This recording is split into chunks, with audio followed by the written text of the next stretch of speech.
প্রতি বছরের মতন এবারও মালদা শহরে মহরম উপলক্ষে আয়োজিত শোভাযাত্রায় অংশগ্রহণকারী মহরম কমিটিগুলোকে পুরস্কৃত করল উত্তম আশা নামী ক্লাব সংগঠন। উল্লেখ্য 2017 সাল থেকে উত্তম আশা ক্লাব সংগঠনের পরিচালনায় মালদা শহরে অনুষ্ঠিত হচ্ছে মহরমের শোভাযাত্রা। গত কয়েক বছরের মতন এবারও মহরমের রাতে মালদা শহরের শোভাযাত্রা অনুষ্ঠিত হয়।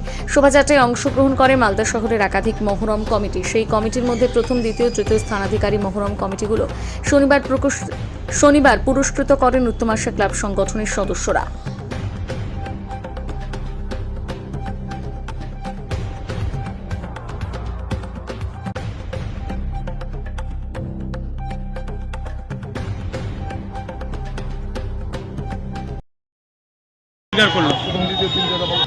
আমরা 2017 সাল থেকে উত্তম আশার পক্ষ থেকে মালদা জেলার মহরম কমিটিগুলো শোভাযাত্রার উপরে পুরস্কার ঘোষণা করেছি।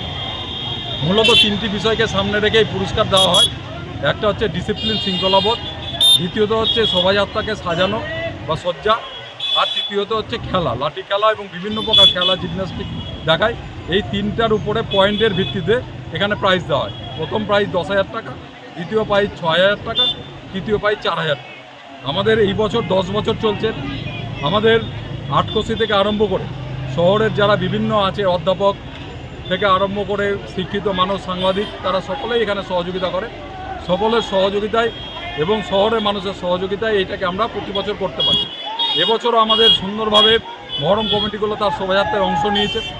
সরকারি বিভিন্ন অর্ডার ছিল, সেইগুলোকে মান্যতা দিয়ে তারা সুন্দরভাবে ডিসিপ্লিন মেনে সমস্ত শোভাযাত্রাগুলোকে কমপ্লিট করেছে।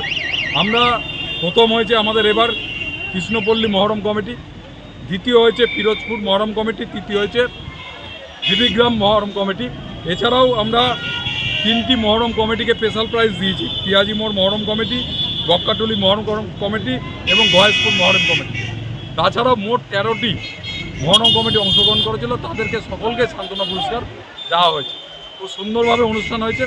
পুলিশ প্রশাসন থেকে আরম্ভ করে সাধারণ নাগরিকরা সকলে এতে সুন্দরভাবে খুব সহযোগিতা করে।